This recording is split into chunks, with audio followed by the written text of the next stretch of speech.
Rasulullah SAW marah semarah-marahnya. Dikatakan engkau sudah buka hatinya, engkau sudah belah dadanya, tengok hatinya. Dia masuk Islam kerana pedang kau ke kerana Allah? Jadi kita tak boleh menghukum orang Arkam tu kafir, orang Arkam tu begitu dan begini, kerana kita tak tahu hatinya. Kita lihat lahirnya saja. Dan dia tak mengatakan dia orang Arkam.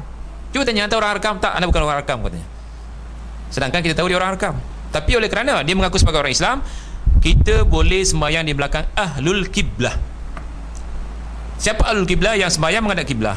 Kecuali kalau orang tu istiharkan dirinya seorang yang kafir, itu tidak boleh, terang-terang, dan perbuatannya benar-benar keluar daripada Islam, kita tak boleh sembahyang di belakangnya. Tapi cuma perbuatannya yang masih samar-samar, kita masih boleh sembahyang di belakangnya.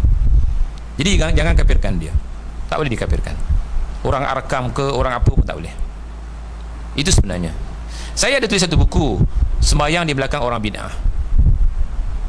Sebab kita lihat ya, dalam zaman Hajjaj As-Saqafi, ada dua sahabat yang pada masa itu betul-betul menyetera. Hajjaj As-Saqafi ni sembahyang subuh berapa rakaat, Azman? 4 rakaat. Sembahyang subuh 4 rakaat. Kenapa dia sembahyang subuh 4 rakaat? Azizan, minum arak. Jahat tak? Minum arak, Syekh. Bila minum arak, sembahyang 4 rakaat, di belakangnya Ibn Abbas. Ibn Abbas bertanya, ya Hajjaj, kenapa kau sembahyang 4 rakaat? Apa katanya? Nak tambah lagi ke? Dah 4 rakaat ditanya tambah lagi ke? Fasik tak orang ni? Tapi sahabat tidak mengulangi solatnya, tak sembahyang di belakangnya. Al-Walid, dia sarapan pagi di atas mayat-mayat sahabat dengan arak dia. Dia sembahyang, para sahabat sembahyang di belakangnya. Orang ni fasik, sebesar-besar fasik, tetapi tidak dikafirkan oleh sahabat. Sembahyang dia, sembahyang kita, sembahyang kita.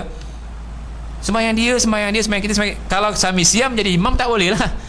Dia pandai bab solat, dia mengajar di sekolah bab solat, tiba-tiba oleh kerana dia pandai bab solat, tak masuk Islam, dia masih pergi tokong, tiba-tiba nak jadi imam, kita katakan boleh? Tak boleh. Siapa sembahyang di belakangnya tidak sah. Itu bezanya. Jadi boleh tak sembahyang di belakang Arkam? Boleh. Kita tak boleh katakan iya. Bismillah. Iya, Syiah mengaku dia Syiah.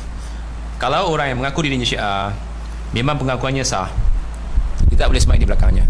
Kerana Syahrastani Al-Baghdadi, Syahrastani di dalam kitabnya Al-Milal wa Nihal, Al-Baghdadi dalam kitabnya Al-Farq Bain Al-Firaq, dia menggrupkan 73 ataupun 72 yang ke neraka, di antaranya adalah Syiah. Dan Ibn Taymiyah sendiri dan syekh-syekh salaf kita mengatakan tidak sah sembahyang di belakang Syiah, kerana Syiah keluar daripada millah. Diorang mengatakan kalau Syiah keluar daripada millah, kenapa dia pergi Mekah? Ini masalah politik, Syekh. Masalah politik. Kalau tak kasih pergi Mekah, diperang dengan Saudi, lagi bahaya. Siapa menghalang akan diperangi. Mereka akan sukalah Islam dengan Islam bergasak. Ini masalah politik. Sebab saya sendiri pernah menghadiri muktamar fiqh Islami di Jeddah pada masa itu, tapi bertukar kepada Mekah, anjuran Rabita Alam Islami. Saya dengan masih hidup orangnya, Presiden Jamiah Singapura Muhyiddin. Jadi dalam muktamar fiqh Islami, Syiah mengantar dia punya orang, dia punya wakil. Jadi Syiah mengatakan, kami mazhab ke berapa? Kami tak pakai Syafi'i, Maliki, Hambali. Kami mazhab yang berapa? Cara politik, mazhab kelima. Tapi pada masa itu masyayikh itu orang politik yang mengiktiraf mazhab kelima. Tapi masyayikh kita tak ada mazhab kelima. Mazhab yang dikenali 4 saja. Tapi sebenarnya 1 saja, salaf. Tetapi yang betul, yang 4 saja, yang 5 Syiah tak betul. Jadi katanya tak bolehlah masuk. Ini masalah politik.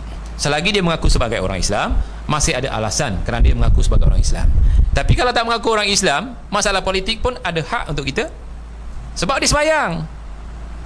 Orang Yahudi tak sembahyang macam kita lah. Orang Nasrani sembahyang tapi tak sembahyang macam kita, maka tak boleh masuk Mekah. Tapi orang Syiah sembahyangnya sama seperti kita, walaupun ada perbezaan yang dia masih menghadap kiblah. Sebab kita katakan hujahnya Ahlul Qiblah. Selagi sembahyang menghadap kiblah, boleh masuk Mekah. Tetapi itu masalah masuk Mekah. Tetapi boleh tak sembahyang kita di belakangnya? Kita tak boleh sembahyang di belakangnya kerana dia orang yang keluar daripada millah. Syiah tidak boleh.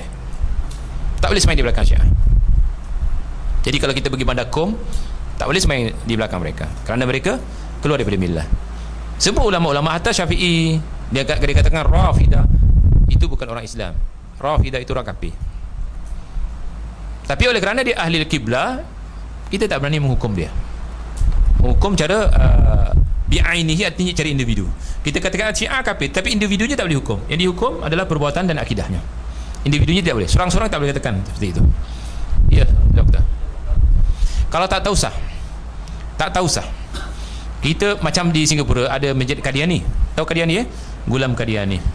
Ada satu masjid memang di Singapura masjid apa aja boleh, yang penting ada duit. Ada duit, beli tanah, bolehlah buat masjid apa. Qadiani ada, Syiah ada, cukup-cukup lah kat situ. Jadi masjid Qadiani kalau kita sembahyang di dalamnya, kita masuk, lepas tu dilap. Dia katakan antum ini, kita ini musyrikin. Innamal musyrikuna najisun. Jadi dicuci, dilap. Itu Syiah. Sembahyangnya sama seperti kita, fikirnya sama, cuma akidahnya. Fikirnya sama, ambil sembahyangnya sama, cuma akidahnya. Akidahnya mengatakan bahawa khatamun nabiyyin, penutup nabi. Khatam di sini katanya bukan penutup. Khatam itu chop. Chopnya tak ditarik. Jadi sampai kiamat ada nabi lagi. Dan di antara nabi mereka yang terakhir siapa dia? Ahmad Gulam Qadiani. Matinya kat jamban, sakit perut. Bira-bira mati kat jamban. Nabi mati kat jamban. Mati bira-bira. Hinanya mati. Itu Gulam Qadiani.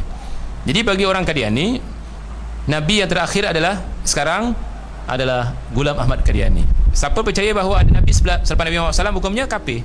Jadi di sini kita katakan bahawa agama Qadiani ni kafir kerana ada nabi setelah Nabi Muhammad SAW. Itu keyakinan mereka. Jadi Qadiani. Ada soalan yang lain? Muslimah kalau nak tanya kena hantar surat. Ya, kalau nak tanyalah insya-Allah. Ya. Aliran baru ataupun dia tak aliran baru? Sebenarnya dia aliran baru, kita aliran lama. Sebab yang paling lama tu Rasulullah, yang sesudahnya baru. Sebab kata Rasulullah, kullu muhdatsatin bid'ah. Setiap yang baru itu bid'ah. Mereka lah yang baru. Kita bukan aliran baru, mereka aliran baru. Yang paling mula-mula dan awal-awal tu sahabat. Yang mula-mula, yang awal-awal tu yang tua. Yang kemudian yang baru. Tarekat seperti dia ni, itu yang baru. Sebab kata Rasulullah SAW, iyyakum wa muhdatsatil umur. Aku peringatkan kamu daripada benda-benda yang baru. Itulah benda yang baru yang tak ada zaman Rasulullah SAW. Kita bukan aliran baru, kita bukan mazhab baru, kita aliran lama. Ya, bukan mazhab baru, mazhab lama. Ikut boleh. Kalau benar-benar dia tak ambil sembahyang, baru tidak boleh. Selagi dia ambil sembahyang, dia orang awam, kita anggap dia sah. Dia ambil sembahyang tak sah, kalau dikatakan semua tak sah. Cuci kaki pun tak betul, cuci muka tak betul, cuci tangan pun tak betul. Ngeri dengar ya. Bulan depan ingatkan saya bawa satu kertas kerja sifat wudu Rasulullah SAW. Penting ini. Mandi hadas saya bawa, patut saya bawa sifat wudu dulu. Dan bila saya buka satu di tempat sunnah betul-betul sunnah, dah puluhan tahun sunnah, buka tentang mandi hadas, ketawa dia orang. Apa dia? Mandi hadasnya tak betul. Ketawa dia. Sehingga ketawa kenapa kami mandi hadas pun tak betul lagi. Sebab kita belajar dulu tak ada hadis. Dia suruh buat itu, suruh buat ini, tapi hadisnya mana? Tapi sekarang kita kena buka hadis satu persatu. Sifat mandi hadas. Saya tak sempat nak kuliahkan, tapi baiknya tuan-tuan jangan kira dia punya harga dulu, bawa dulu. Sebab harga ni sebenarnya infak. Infak untuk pelajar. Jadi bawa dulu. Kemudian dah 2 bulan 3 bulan baru saya kira, baru saya serahkan. Bukan balik terus kira tak. Kita boleh jumpa bulan depan. Jadi ambil dulu seperti sifat mandi, SAW mandi junub, baca dulu. Gerak-gerakkan jari, sebab banyak bergaduh besok, gerak-gerak jari, percayalah. Bila sembahyang nak bergaduh, sembahyang nak bergaduh. Supaya tak bergaduh, kita baca. Paling-paling pun kalau kawan tu nak tahu juga, foto state bagi dia. Baca pelan-pelan tentang gerak-gerakkan jari. Penting ini. Ya, ada soalan yang lain? Cukup doktor? Cukup ya? Dan saya sudahi dengan ucapan terima kasih kepada tuan-tuan dan puan-puan yang di dalam sana. Dan mudah-mudahan Allah Subhanahu wa taala melanjutkan kuliah kita dan memberi kita barakah dan manfaat ilmu. Saya sudahi, wabillahi taufiq wa hidayah. Wassalamualaikum warahmatullahi. Subhanakallahumma wa bihamdika asyhadu an la ilaha illa anta astaghfiruka wa atubu ilaik. Wallahu a'lam.